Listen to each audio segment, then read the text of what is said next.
everybody, this is Kara CrossFit Brindle. I have two of my good friends and colleagues here on this video. I have Jen and Alex. Say hi. I This video was inspired by some conversations offline around mission-driven practices and what it looks like to build a brand, a reputation, authenticity into what we do. And Jen and Alex both are huge advocates for different populations in our community based on their missions and visions. So I feel like they're the right people to talk to in this video. So maybe let's just start by defining what a mission-driven practice is. Would one of you want to take a stab at that? Yeah, I can.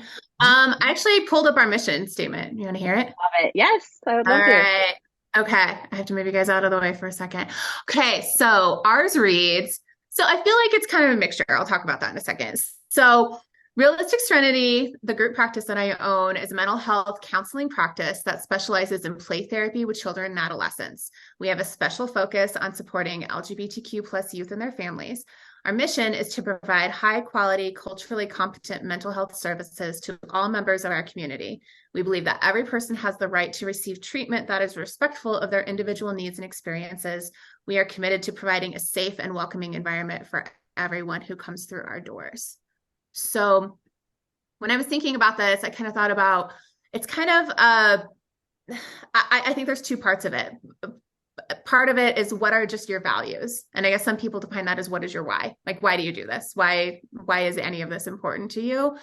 And then the mission is, okay, this is how we're setting out to do it. This is our goal. And this is kind of how we want to structure our practices to do that. So for me, yes, it was really, really important to work with children.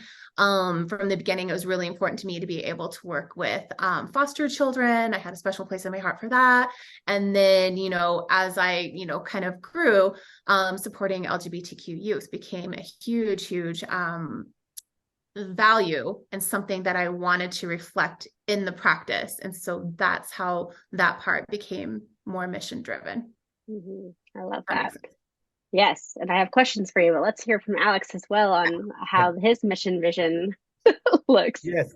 Yeah. So, I appreciate the fact that you went back to your mission, because it's I think your agency, your company mission, if people don't align with it, a lot of times you're not a good fit, and that's okay.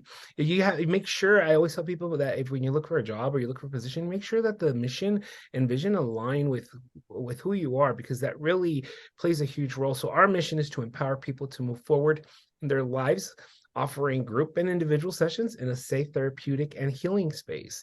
And we focus, you guys know me, in our five domains of ourselves: PERMs, physical, emotional, relational, mental, and spiritual, and how they contribute and reinforce a person's identity and sense of well-being. And so, when we talk about mission driven, I wanted to be, it all started when I was a probation officer. There was a lot of kids who had a lot of trauma.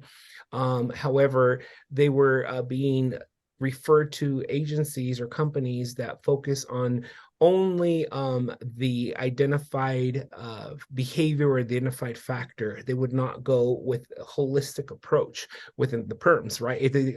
This is the issue, let's address it with this intervention. But then there's more work to be done. And so then I started realizing there is much more trauma work to be done. The substance use is a symptom. The delinquency is a symptom of the core issue.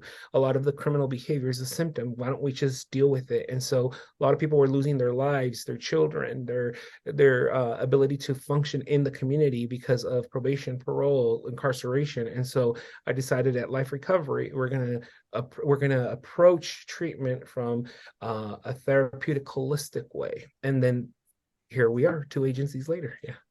Yeah. So what I'm hearing from both of you is there's passion behind it. It's not just pretty words on paper or on a website or part of just branding, right? Like this is so much more than that. Mm-hmm. So for folks who are listening to this video or watching us talk about this, what would be a process to even get to a place of figuring out what their mission would be? I mean, you both have this lived experience you just named. Is there more to figuring out what the mission and vision, to craft that? I think for me, some point really early in my career, I watched the Simon Sinek video on what is your why? Why do you him? Yeah. I know. So, and I've watched it, a few times over the years. But I think that like really reflecting on what is my why, and then just how do I do it? Because nobody becomes therapists because they, want to be the next millionaire or anything like that. We all become therapists because we genuinely want to help. And we do have a passion. And so figuring out, once you graduate from school and you get the letters after your name and all of that, like, how do you actually do that? Like, how do you actually put your why and your passion into practice that could potentially make an impact?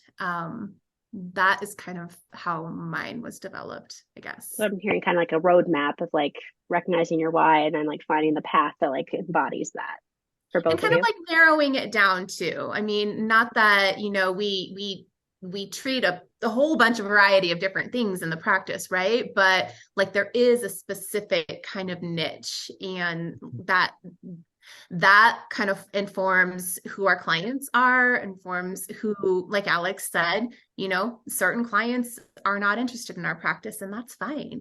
But it also informs, who do I hire? Who are the people within that group? Like, how am I representing, just the thoughts I have in my head and my own values and my own passion? How am I representing that with the people that are working there, and the space that we have, and it kind of informs it starts to inform all of those, details and how you put it all together. Yeah, I agree. I know from both of you that even just having this clear mission attracts and repels therapists, like the team members who might come in. And so I think that was important to name, of like, this is not just, again, pretty words. It's also helping people say like, I want to be in alignment with that, or I want to be a part of that, versus like, nope, this is not the fit for me. Maybe another group practice is, because there's lots of group practices, and this is a part of what makes people stand out, I imagine, is having a clear mission and vision. Right. Alex, what are your thoughts? I think for me, one of the things that really played out was how is your agency, or how is your mission, your agency, your company mission going to align with you? Because at the end of the day, it's going to be Life Recovery Center, for example. How are you going to show up with Life Recovery Center? When they hear Life Recovery Center, and I'm like, trauma and addiction, and a dash of depth, and a dash of a Jung. And so when you think about, how, again, when we talk about intersectionality of who you are as a person and what you do, it's a beautiful blending marriage of these two, of, this is who I am, and this is how it shows up in what I do within my company. Does that make sense? So it's mission driven. So people who come at Life Recovery, apply at Life Recovery, they come in knowing, oh yeah, you guys do trauma and addiction, and you guys do a dash of depth, and you guys do depth union work. Yes, we do. And they come and they tell us in interviews, people are like, yes, I've heard about this, and I'm interested in growing in this area, because you do EMDR, and you do body mapping, and you do depth work, inner child archetypes. And so as you're hearing this, you start realizing they want to approach it from a holistic way with the modalities that we use within the agency. So you start realizing it's almost like the template that you create for the company, or your agency or your practice resonates a lot with your passion. Yeah. Right. So it shows up truthfully that way. So for folks who are watching this and are like, okay, that all sounds good. This is where I'm going to drill it down with both of you. That all sounds good. How do I like create space to create my mission? What are some tangible next things they can do? Is it just sitting and reflecting on what makes them feel passionate? Is it connecting with like-minded peers like yourselves? Like, what are your thoughts on how do they get to a place of recognizing their mission and then putting pen to paper to say, this is it, and this is what I embody, and now I'm like throwing that out to the world? Big question, I know, but here we are. I would say for me, what really did it was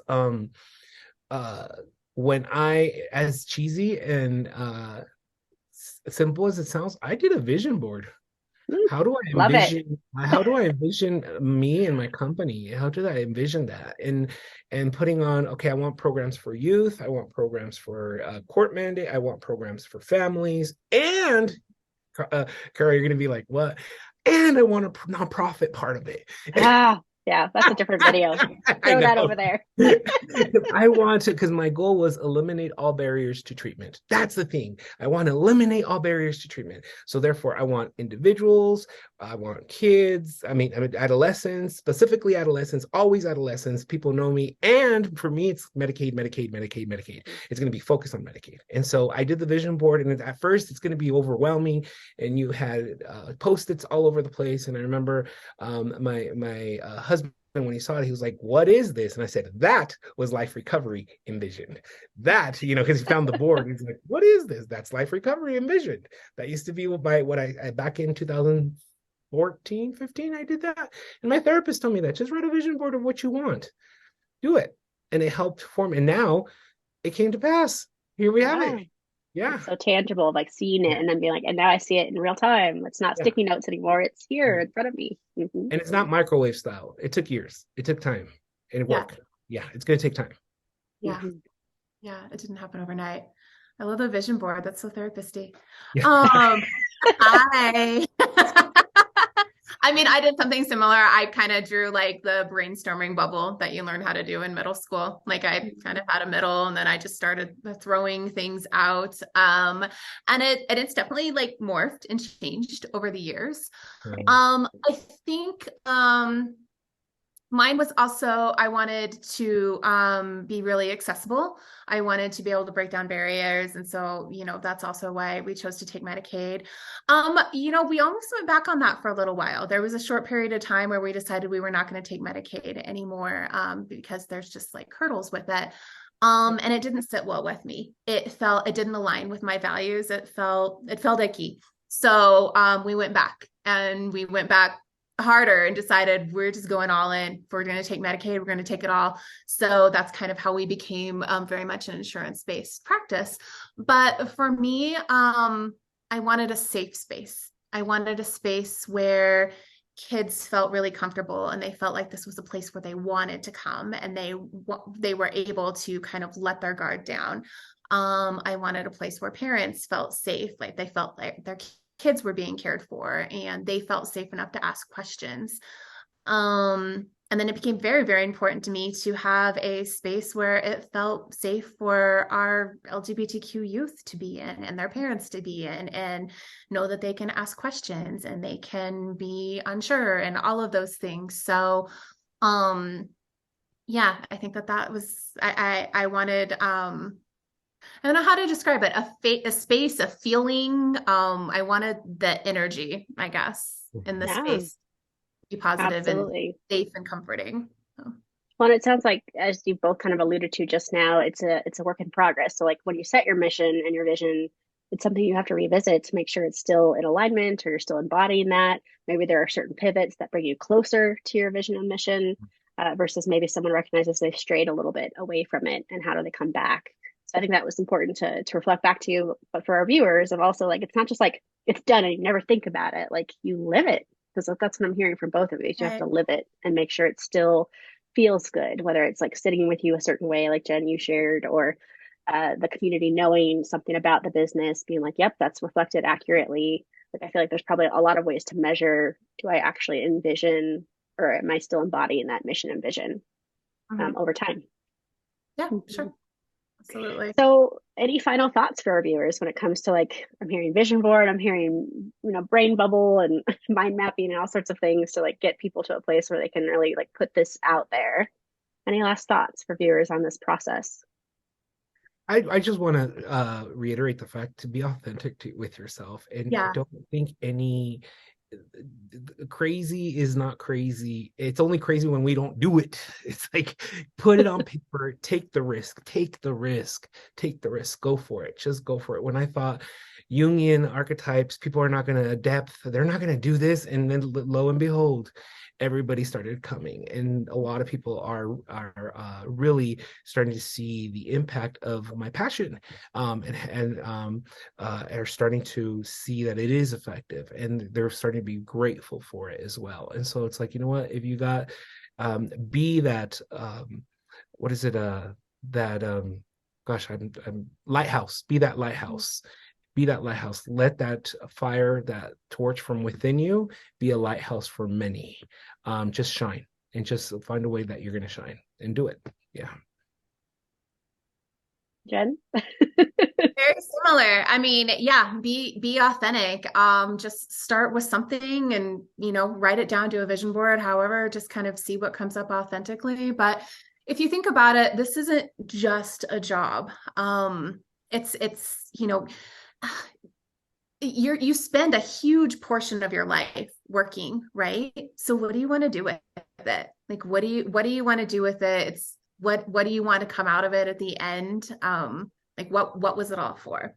You know, Mm, you're not, this isn't the type of job where you can just kind of show up and like kind of be half there. So yeah. if you're going to go all in, then yes, be authentic and make it meaningful. And Alex is right. Like, yeah, take that risk because whatever you call meaningful might not be for somebody else. But yeah. I love it. Well, and I know I said offline, off recording, that I was like, I want to talk to both of you because I don't feel like I embody a mission-driven practice, but I feel like I have some homework to do now based on this conversation of like, even if we're talking solo practitioner or group practice owner, like anybody can show up from a place of authenticity and have a mission and vision. And I think because I have pivoted a few times now in my career, I think I have some homework to do that I'll have to share with you guys later of what Yes. shows up. So hopefully any of our viewers who are having that thought can be like, all right, we all have some work to do and just say this is worthwhile to have a mission driven practice, whether that's solo practice, group practice, a practice that serves a certain population or has, this bigger impact on the community. I know that is a passion of all of ours, is that it makes a difference. So I appreciate both of you having this conversation with me today. Thank you so much. Thank Yeah, you. thank you. All right, viewers, stay tuned for more videos. We'll see you next time.